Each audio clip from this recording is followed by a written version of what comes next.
លោកកាហ្វេរូបសង្ហាមួយរូបកំពុងទទួលបានការចាប់អារម្មណ៍ពីសំណាក់មិត្តយុវវ័យមិនមែនដោយសារតែរសជាតិកាហ្វេឬត្រឹមតម្លៃនោះទេតែដោយសារតែភាពច្នៃប្រឌិតដែលយុវជនរូបនេះនឹងដៃគូមានត្រឹមតែម៉ូតូមួយគ្រឿងប៉ុណ្ណោះអាចច្នៃលក់កាហ្វេយ៉ាងទំនងរៀងរាល់ថ្ងៃចុងសប្តាហ៍ជាសួរពុកម៉ែបងប្អូនទាំងអស់គ្នាខ្ញុំបាទឈ្មោះជុំសារាជជាកូនអ្នកមកពីខេត្តកំពង់ស្ពឺហើយបច្ចុប្បន្នខ្ញុំមានគ្រួសារនៅទីក្រុងភ្នំពេញហើយបច្ចុប្បន្នក៏ខ្ញុំរស់នៅក្នុងទីក្រុងភ្នំពេញដែរបច្ចុប្បន្ននេះខ្ញុំមានការងារមួយហើយបន្ទាប់មកទៀតនៅថ្ងៃចុងសប្តាហ៍សៅរ៍អាទិត្យជាពេលទនេរបស់ខ្ញុំនោះខ្ញុំក៏បានបង្កើតអាជីវកម្មមួយជាម៉ូតូកាហ្វេដែលមានឈ្មោះថាម៉ូតូម៉ូកាហេតុអ្វីទើបជំរុញឲ្យគាត់សម្រាប់ចិត្តលក់កាហ្វេតាមម៉ូតូរៀងរាល់ថ្ងៃចុងសប្តាហ៍រហូតទទួលបានការចាប់អារម្មណ៍បែបនេះបាទបងសម្រាប់ខ្ញុំវិញមូលហេតុដែលខ្ញុំជ្រើសរើសយកការលក់កាហ្វេនៅលើម៉ូតូនេះព្រោះកាលពី2ឆ្នាំមុនអំឡុងពេល COVID យើងជាប់ lockdown ហ្នឹងទៅក៏ខ្ញុំមើលវីដេអូមួយនៅប្រទេសថៃដូចជាខ្ញុំឃើញឈ្មោះកាហ្វេរបស់គាត់ឈ្មោះ Nomad Coffee អញ្ចឹងខ្ញុំក៏មានអារម្មណ៍ថាអូវា amazing ហើយពេលហ្នឹងខ្ញុំចង់ start ដែរប៉ុន្តែដោយសារទី1យើងអត់ទាន់មានទុនគ្រប់គ្រាន់អត់ទាន់មានពេលវេលាគ្រប់គ្រាន់ព្រោះដោយសាររយៈពេលហ្នឹងខ្ញុំធ្វើការខាង restaurant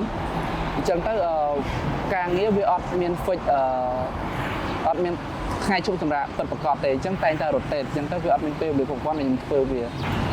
មូលហេតុពីក្រោយទៀតដោយសារតែក្រុមគ្រួសារខាងស្រីរបស់ខ្ញុំហ្នឹងម៉ាក់ប៉ារបស់គាត់ក៏ធ្លាប់លក់កាហ្វេតាមតូបនៅផ្ទះហ្នឹងហើយជាង15ឆ្នាំដែរអញ្ចឹងទៅក៏យើងគិតថាមុខរបរនេះជាមុខរបរមួយដែលយើងមានគ្រឹះពីក្រោមមកដែរហើយយើងតាក់ទងជាមួយរសជាតិជាមួយនឹងតម្លៃក៏យើងអាចឲ្យធ្វើឲ្យអតិថិជនហ្នឹងគាត់ទទួលយកបានអញ្ចឹងខ្ញុំគិតថាយើងមិន expect ខ្ពស់ក្នុងការជោគជ័យប៉ុន្តែយើងអាចគិតថាវាជាជំហានដំបូងមួយដែលយើងអាចចាប់ផ្ដើមអាជីវកម្មបែបនេះបាន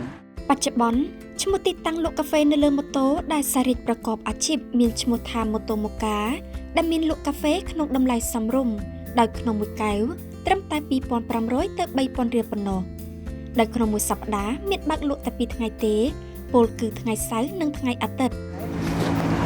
សម្រាប់កាហ្វេបច្ចុប្បន្ននេះខ្ញុំក្នុងមួយថ្ងៃខ្ញុំអាចលក់បានពី100ទៅ150កែវហ្នឹងហើយបងហើយមុនពេលដែលខ្ញុំចាប់ផ្ដើមដំបូងខ្ញុំប្រាប់អញ្ចឹងខ្ញុំ expect ថាមួយថ្ងៃពួកខ្ញុំលក់បានតែ50កែវក៏ពីរអ្នកខ្ញុំសប្បាយចិត្តដែរព្រោះជាការ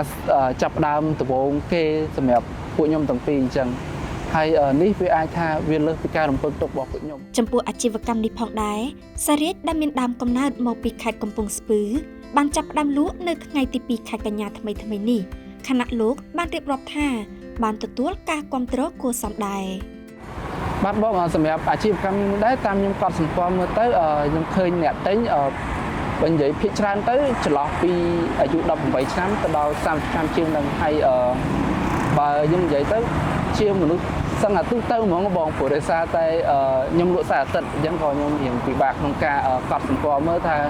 គាត់ជាអ្នកធ្វើការឬក៏គាត់ប្រកបអាជីវកម្មអីដែរអញ្ចឹងបងអញ្ចឹងទាំងអស់ហ្នឹង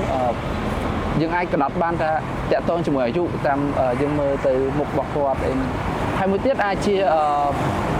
បងឬក៏បងប្អូនដែលគាត់ចូលចិត្តការ camping ព្រោះដោយសារខ្ញុំមើលទៅ